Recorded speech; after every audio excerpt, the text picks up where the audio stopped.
Praise the Lord. मैं परमेश्वर का धन्यवाद करती हूँ कि परमेश्वर ने आज मुझे एक नया वचन दिया है और इस वचन का जो टॉपिक है परमेश्वर की आज्ञा क्या है और परमेश्वर की आज्ञा ना मानने से क्या होता है। जब हम बाइबल में उत्पत्ति में पढ़ते तो उसमें लिखा है कि आदि में परमेश्वर ने सृष्टि की रचना की और जब परमेश्वर ने सृष्टि की रचना की उसके बाद परमेश्वर ने आदम को बनाया मिट्टी में से और परमेश्वर ने एक अदन की वाटिका में उसे रखा। हालेलुया। परमेश्वर के वचन में उत्पत्ति में जब हम 2 की 15, 16 और 17 में पढ़ते हैं तो उसमें लिखा है कि परमेश्वर ने आदम को एक आज्ञा दी थी और वो आज्ञा थी कि जब यहोवा परमेश्वर ने आदम को लेकर अदन की वाटिका में रख दिया कि वह उसमें काम करे और उसकी रक्षा करे और यहोवा परमेश्वर ने आदम को ये आज्ञा दी कि तू वाटिका के सब वृक्षों का फल बिना खटके खा सकता है, पर भले बुरे ज्ञान का जो वृक्ष है उसका फल तो कभी ना खाना, क्योंकि जिस दिन तू उसका फल खाएगा उस दिन अवश्य तू मर जाएगा। हालेलुया। परमेश्वर ने आदम को ये आज्ञा दी थी कि तू ज्ञान के बुरे ज्ञान का जो बुरे और भले के ज्ञान का फल है उसको तू कभी ना खाना, जब तू उसे खाएगा तो मर जाएगा। जब परमेश्वर ने आदम को ये आज्ञा दी पर आदम ने परमेश्वर की आज्ञा को इग्नोर किया, उसकी आवाज़ को तुच्छ जाना, परमेश्वर की आज्ञा का पालन नहीं किया और उसने अपनी पत्नी की आज्ञा को माना। परमेश्वर की आज्ञा नहीं सुनी, उसने अपनी पत्नी की आज्ञा सुनी और उसके कहने पर उसने उस फल को खाया। हालेलुया। जब उसने उस फल को खाया उसकी लाइफ में कितनी बड़ी प्रॉब्लम्स आई। जो आशीष, जो बरकत, जो ब्लेसिंग परमेश्वर ने आदम के लिए ठहराई थी, सोची थी, जब उसको बनाया था उसने उसको गंवाया। जब उसने अपनी पत्नी की आज्ञा मानकर उस फल को खाया तो उसके अंदर पाप समाया और परमेश्वर ने उसको श्रापित किया और उस जो वाटिका में परमेश्वर ने जो स्वर्ग जैसी वाटिका थी उसमें उसको रखा था, उसमें से प्रभु ने उसको निकाल दिया और वहाँ पे स्वर्गदूतों का पहरा लगा दिया और आग की एक तलवार खड़ी कर दी और परमेश्वर ने उसको श्रापित किया और परमेश्वर ने बोला कि इस आज्ञा को ना मानने के कारण तू और पृथ्वी श्रापित है तेरे कारण। हालेलुया।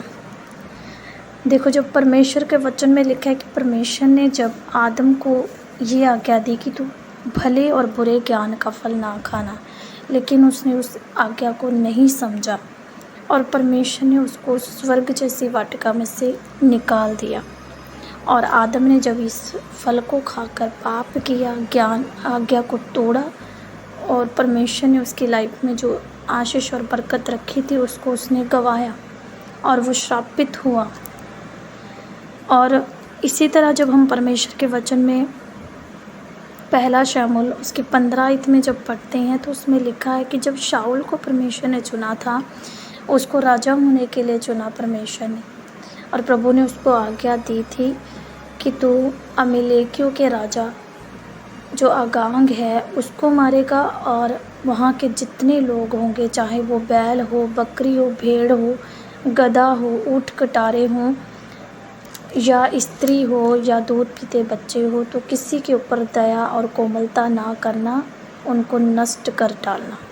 लेकिन उसने परमेश्वर की आज्ञा को इग्नोर किया, उसकी आज्ञा को उल्लंघन किया परमेश्वर की और अपनी मर्जी की और जितने भी अच्छे अच्छे भेड़ बकरी थे, अच्छी अच्छी वस्तुएं थी, उनको रखा और उन पर कोमलता की और वहाँ के जो राजा थे अगान उनको जीवित छोड़ा और परमेश्वर की आज्ञा को तोड़ा। इस आज्ञा को तोड़ने के कारण शाऊल की लाइफ में प्रॉब्लम्स आई। उसकी लाइफ में प्रॉब्लम्स आई कि परमेश्वर ने उसको बोला कि तूने मेरी आज्ञा को तुच्छ जाना, इस कारण तू भी मेरे लिए तुच्छ है और जो राज्य, जो आशीष मैंने तुझे दी थी वो आशीष और राज्य मैं तेरे पड़ोसी को देने वाला हूँ। हालेलुया। देखो, जब परमेश्वर के हम वचन में पढ़ते हैं कि जो शाऊल को आशीष दी गई थी, राज्य दिया गया था, उसकी आज्ञा तोड़ने के कारण वो उससे छीन लिया गया। इसी तरह परमेश्वर ने, जब हम परमेश्वर के वचन व्यवस्था विवरण में भी पढ़ते हैं कि जब परमेश्वर ने इज़राइलियों को फ़िरौन की ग़ुलामी में से, मिस्र में से निकाला था, उनको भी ये आज्ञा दी थी।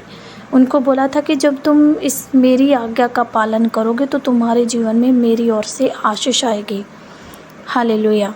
प्रभु ने कहा था उनको कि जब तुम मेरी आज्ञा का पालन करोगे, सही रीति से तुम मेरी विधियों पे चलोगे, और जो वायदा मैंने तुम्हारे पूर्वजों के साथ किया है वो वायदा मैं तुम्हारी लाइफ में पूरा करूँगा। मैं तुम्हें आशीष दूँगा, उत्तम उत्तम पदार्थ दूँगा, जो रोग बीमारियां हैं मैं तुम लोगों से दूर करूँगा। जब आदम ने और हवा ने पाप किया, ब्रिज, उस भले बुरे ज्ञान का ब्रिज का फल उन्होंने खाया, तो उनकी लाइफ में श्राप आया, बीमारी आई, दुख आया, जो परमेश्वर नहीं चाहता था कि उनकी लाइफ में आए।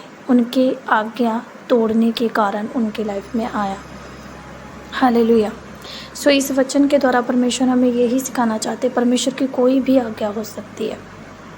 परमेश्वर की आज्ञा हो सकती है झूठ ना बोलना, चोरी ना करना, व्यभिचार ना करना, निंदा ना करना, किसी की बुराई ना करना, दोष ना लगाना, हो सकती है। कई प्रकार की आज्ञा हो सकती है जिसको मानने के लिए परमेश्वर ने हमें बोला है।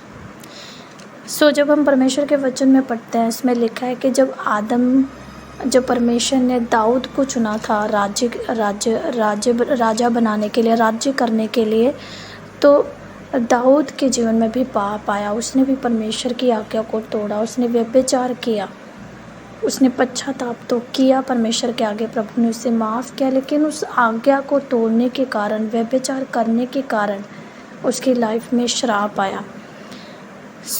इसी तरह जब आदम की लाइफ को हम देखते हैं, उसने पाप किया, उसकी लाइफ में भी श्राप आता है।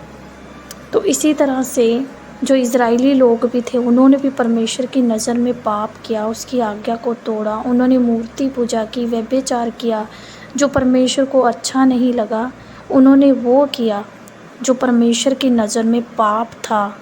तो जब उन्होंने परमेश्वर की आज्ञा को तोड़ा तो उनकी लाइफ में भी बहुत बड़ी प्रॉब्लम्स आई। जो परमेश्वर ने उनके साथ वायदा किया था उत्तम उत्तम पदार्थों के लिए और उस कनान देश में लेके जाने के लिए, उस कनान देश में वो उस कारण पहुंच नहीं सके, परमेश्वर की आज्ञा को तोड़ने के कारण। जिस तरह की अदन की वाटिका थी, उसी तरह कनान देश भी था, जहाँ पे दूध और शहद की नदियाँ बहती थी, जहाँ पे परमेश्वर चाहता था कि वो पहुँच जाए, लेकिन वो वहाँ पहुँच नहीं सके। इस वचन के द्वारा परमेश्वर हमें सिखाना चाहते हैं कि जब हम परमेश्वर की आज्ञा को तोड़ते हैं तो हमारे लाइफ में श्राप आते हैं, और जो आशीष, जो बरकत, जो प्लानिंग परमेश्वर ने हमारे लिए रखी होती है, उसको हम गंवाते हैं।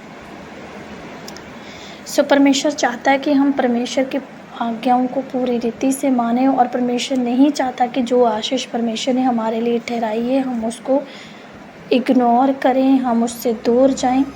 परमेश्वर चाहता है कि वो आशीष तुम्हारे जीवन में आए। हालेलुया। इस वचन के द्वारा परमेश्वर सभी को छुए और ये वचन हम लोगों के जीवन में काम करे कि परमेश्वर इस वचन के द्वारा हमें